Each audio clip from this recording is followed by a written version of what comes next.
You want to know what dysregulation really sounds like? Let me be real with you, okay? When I was unemployed, my wife was paying for everything. I felt like a burden.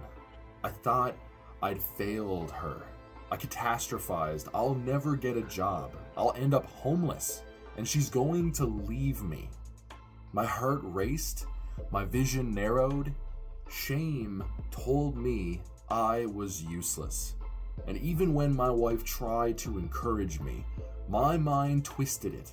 I thought she secretly believed I was a disappointment. I picked fights. I shut down. I couldn't even apologize. That's what dysregulation sounds like. It feels true in the moment, but it's not reality. Your triggered state is not your true self. You're not your worst thoughts. Regulate your fire, anchor in Christ, and get your life back. The full teaching drops later today.